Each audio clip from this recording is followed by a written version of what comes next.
yet to see a church drift towards greater health. You don't naturally become healthier. You have to work at it. Right, Dad?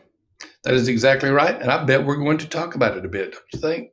We're going I to think talk so. about drifting and some early warning signs. Like, how Right. do you know that your church is beginning to decline? Or how do you know that what are some things that can point to churches not being as healthy?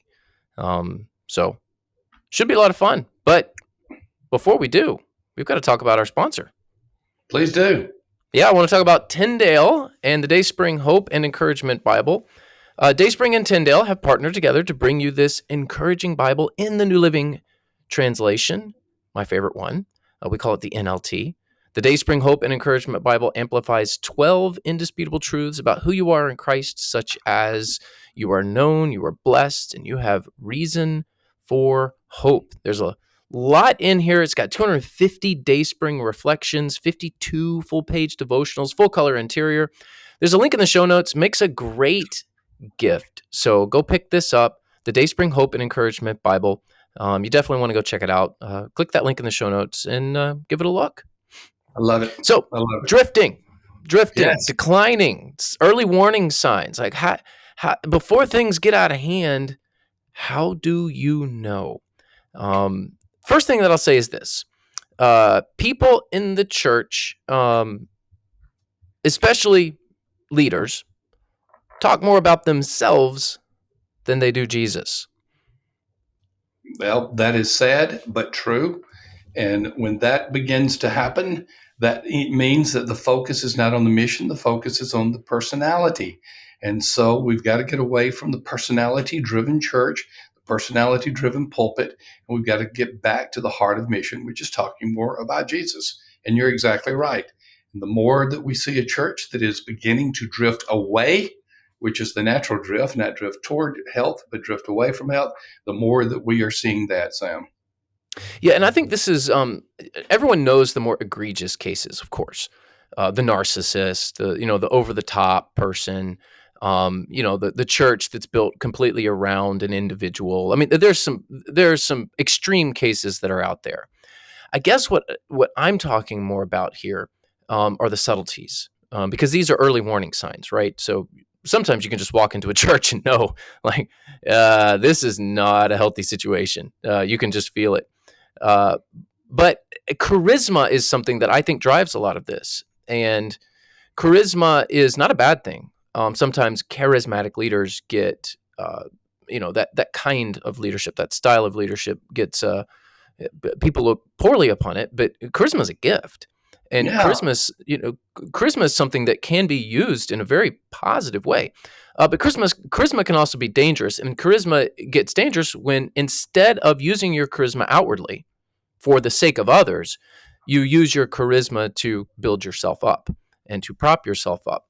And I think that's something that we all need to be careful about, especially if we're leaders in the church, it's just something we need to ask ourselves, particularly if you have a more charismatic personality. Am I talking more about me, or am I talking more about Jesus? And I think that's a really good self-awareness question for us to ask. I think the Apostle Paul actually had a conscious awareness that he did not have charisma. He seemed to have a conscious awareness that he wasn't the most eloquent speaker in the world, which might imply charisma. And definitely the Apostle Paul didn't talk a whole lot about himself unless he was putting himself down as the greatest among the sinners and the chief among them, the fair. So you look at the Apostle Paul as a great example. Whenever you read what he wrote, he was always pointing toward the Savior. He was always pointing away from himself. So I think he had the awareness he did not. And you know what, Sam? No one's ever accused your father of having charisma. They just You're say, likable. You're a likable guy. yeah, okay, well, that's really exciting. So is Jello. But, I do like Jello. I like Jello I pudding. haven't, now that you bring that up, I haven't had Jello in a long time. It's been a long time. And you know what I'm trying to do? I'm trying to not give into the temptation to start talking about the drifters. Oh, that must be a 60s group. Yeah.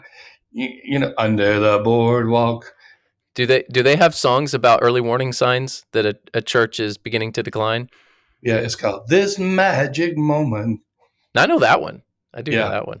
that was done by the Drifters NJ, and the Americans covered it as well. Anyway, back to drifting sound. I tried to avoid the temptation to Yeah, another early warning sign is the fact that God's mission is no longer a central feature of worship services. All right, tell me Um, how that plays out, though. I'm looking at this point. God's mission is no longer a central feature of worship services. What does that look like in a worship service? It's a good point. I'm trying to visualize it. when was the last time missionaries were front and center? Okay, there's a good point. When was the last time the local work of the church was celebrated? The outwardly focused work, the things that you're doing in the community. When was the last time you heard a testimony from somebody about how God has changed them? And or when was the last time you had a video in church that promoted mission trips and where the church is going? I think there's many, many ways that you can put mission as a central feature of worship services. I agree. And boy, I tell you what, the more I watch those video testimonies about something that where they were impacted by the church or how they went on behalf of the church to impact the community, the more I like them because you're not in any danger of someone going astray or talking too long with those video testimonies, and you can really get to the heart of what the mission of the church is by listening to someone talk about it played out in their lives. Every single trip we do, we commission the people in the service. Every single one. We lay on of hands, we pray, we tell the church where we're going. If we can, sometimes we're going to places and doing things that we can't really advertise. But we're always making it a central feature. Every trip that we take, it has a commissioning part in the service. And I realize that may not be for every church, that particular way of making mission a central feature.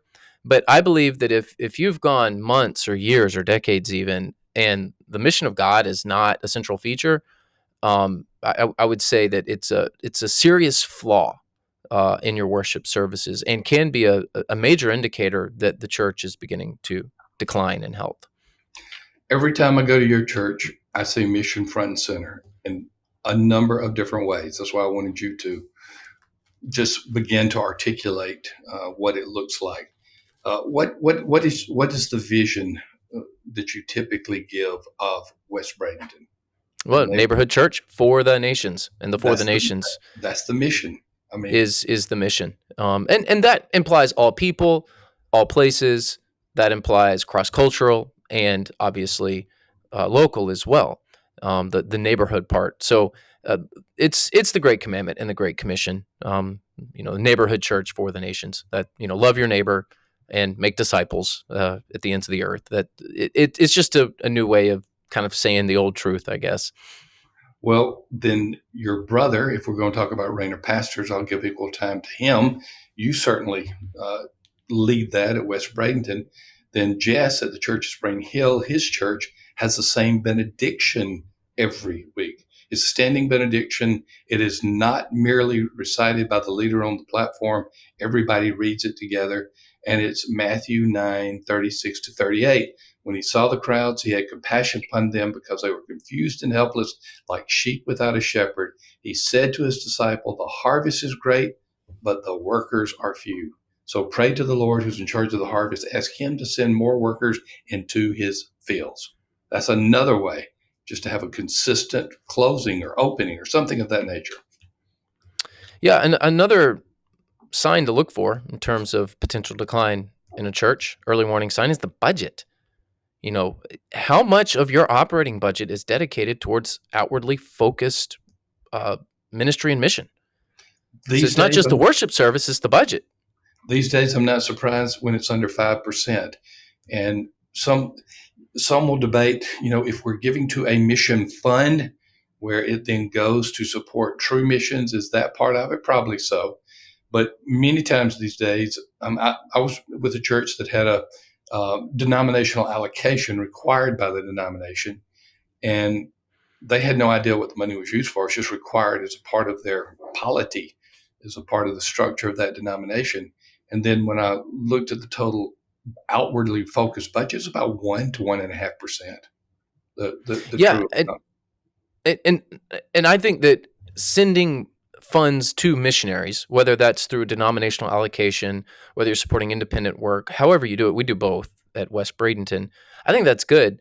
But look at your children's ministry budget. Look at your worship budget. Look in the details of That's each good. of these budgets, and ask yourself the question: how is the worship ministry thinking outwardly?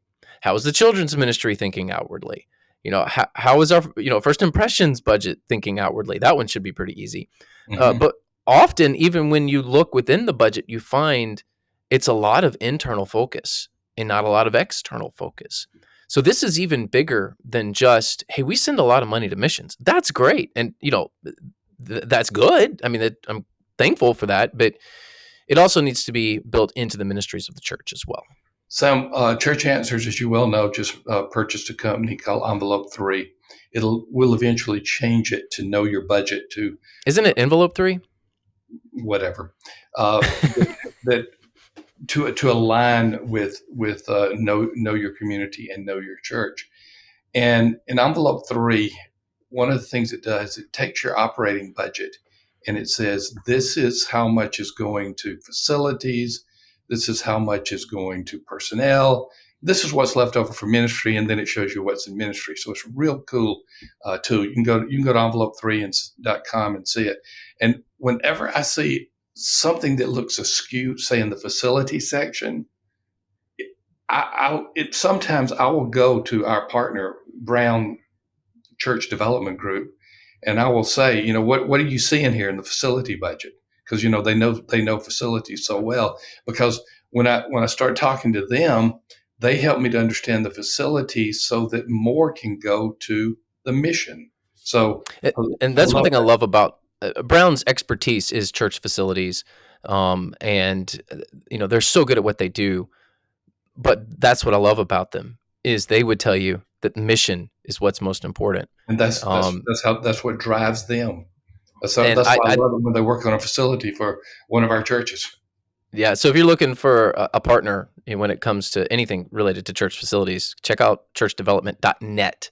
Churchdevelopment.net. Make sure I get that right. They're pretty solid at what they do. I like them Yeah, a lot. and we're talking about, what are you doing with your money? What's going to facilities, what's going to personnel, what is truly going to mission. So that's the bottom line there. How about new believers, Sam? Yeah, this is I think if we're gonna make a list, this wouldn't be near the top of the list. What's a warning sign that your church may be declining spiritually? And it's when new believers are perceived as disturbing the peace of the body. You What are know my those? story, don't you? What are those people doing here? That's a whoo. That may be not that may not be an early warning sign. That that may be like an alarm bell going off. When people kind of push back against new believers, I get angry, and I think that's Jesus overturned the tables and said, "My house will be a house of prayer for all nations." So the fact that you would keep somebody out of the body or not want somebody in the body, well, Do you you're going to slap get them? Jesus. Well, Jesus would. I don't know that I would, but I'd let Jesus do that. But yeah, God may smack you around. I think You, that's the you know, lesson there. I've told my story before, but I'm going to tell it again. I was pastor. It was my last pastorate, and I was about to call her a lady, but that would be a misnomer. A woman came up to me and she said, God has told me you're supposed to leave the church. So there I am dealing with that. And I said, okay, did God tell you a reason why I'm supposed to leave the church? Yeah, we've got so many new Christians around here, they're messing our church up. Yeah, There you that's a go. good way to invite the wrath of God upon you. Well, I I'll would have just, not stood next to her for fear of lightning bolts, and I would have told her that. I would have said, "You need to read the story of Ananias and Sapphira, and I'm going to go stand over here because I don't want to. I don't want to be next to you." I probably didn't do that, Sam. I probably just looked in stunned disbelief and walked away. That would be Yeah. my. Well, the point is made. rarely is somebody that bold. I mean, most people know better, but you can feel it in them. You can see it in them, and it's something that if you've got a large group of people that just don't want new believers in the church, that's a major problem. Yep. Yep. How about All right, generational abuse? this next one's going to be controversial, but I'm going to say it anyway. You can know that your church is beginning to decline when more resources are dedicated to the older generations than the younger generations. I think you're dead on. And I represent the older generation. I Yeah, definitely do. and here's the reality. And I say this as somebody who leads a multi-generational church and somebody who has a significant group of people in my church that are older, and I desire that. I think you need to be a multi-everything church, and part of being a multi-everything church is a multi-generational church. But you have got to dedicate more resources to the younger generations. And you know why, Dad? Why, Sam? Well, they're more likely to come to Christ. You're probably not going to win a bunch of 90-year-olds to Jesus and have them assimilated into the body. There is statistical evidence that is strong in that direction. Right. So I'm just going. Probably has some biblical understanding with the hardening of the heart too. Yes. Yeah. So there's obviously the biblical perspective that the older generations need to be passing the baton. But there's the statistical evidence of, well, you got to invest where the fruit is, and the fruit's going to be typically with the younger generation. But there's even more of a math issue here. How many years left does a 90-year-old have? Not many, Sam. That would be okay. I don't. Correct answer. But how many years left does the typical 5-year-old have? True. So where should the resources go? The resources you should not neglect your older people. And goodness, don't stop caring for those who need care, particularly homebound people, widows, those who are retired and on fixed income, and can't take care of themselves as well. I mean, goodness gracious, the church needs to be there for them. But if you're just talking generally, I think that we need to be way more concerned about how we're investing in the younger generations than the older generations. And I don't know, that may be a bit controversial, but I think just the math bears that out. And I think it's biblical as well. I think so too. And then when we get down to the idea of persecuted church, and you don't hear much about the persecuted church, few people care about it, that's a sign that you are drifting toward decline. Next week, Sam, June 7th, we have an interview with Todd Nettleton of the Voice of the Martyrs. You want to hear about some issues about persecuted Christians, stay tuned next week, because he has some powerful information to share. But it is a sign of decline or health on how you view and how you talk about and how you support persecuted Christians. If your church knows nothing of what's happening globally in the persecuted church, that's a problem. And it's one that can be fixed. So persecution.com, you can check that out, and then certainly listen to the next episode, it's going to be a great interview with Todd. I'm looking forward to that. And then lastly, I think is a pretty basic issue of hospitality. And we're missing hospitality in our culture right now. And it's because everyone is short-staffed. And I feel for people in the service industry because they're working 2 shifts. They're doing the job of 3 people, and they just don't have the time and the energy to show hospitality in the way that they would like. So you see, a lot less hospitality in the culture, just because of realities of labor shortages. Well, the church can shine here, and the church has an opportunity to show hospitality in ways that isn't being shown in the culture right now. And when you don't emphasize hospitality, one, there's so many verses on hospitality. Peter writes, and I forget which letter it is. I'm shooting from the hip here. I can't remember if it's 1st or 2nd Peter. It basically says, the world is ending. That's how he begins. The world is ending. And there's some things that he tells you to do. And he says, but show hospitality. So when the world is coming to an end, what do? You show hospitality. And the implication there is this is not a gift so much as it is a responsibility of everyone. Yes, there is the gift of hospitality, but just like evangelism, yes, there is the gift of evangelism, but the expectation is that everyone will do it. Same with hospitality. There's the gift of mercy. You don't get out of mercy because you don't have a spiritual gift. Right. Yes. And And and one of the disqualifiers of ministry is a lack of hospitality in a pastor. So, in fact, not showing hospitality as a pastor is just as much a disqualifier as bad doctrine. And we don't often go there. If you're not willing to open your home, then it's a sign that you might not need to be a pastor. Well, Sam, I would extend it a little bit. I think hospitality shows up in the home, yes, but it also shows up in the public square, which is usually social media. So I would certainly extend it to the public square. yeah. And the megaphone that you're holding, that is social media. And if you are mean and combative on social media and rarely showing hospitality, not only will, if you're a pastor, not only will it show a decline in your church, it shows a severe decline in who you are as a believer as well. So I think we need to make sure that we are willing to open our homes. And I don't know, everyone does that differently. I get that. Opening your home may look differently at my house than it does your house. And I think we need to be a lot more gentle on social media. But I don't think you and I are going to solve that problem, Dad. I think people are still probably going to I don't think be we the are bad either. actors that they are. Hey, so I had dinner with a friend of you and your brothers, a guy by the name of Greg McAvoy. You remember him? I remember Greg. You're taking me back to high school days. Well, I just want to make a point. Greg, Eric, John, all of those guys stayed at our house a lot.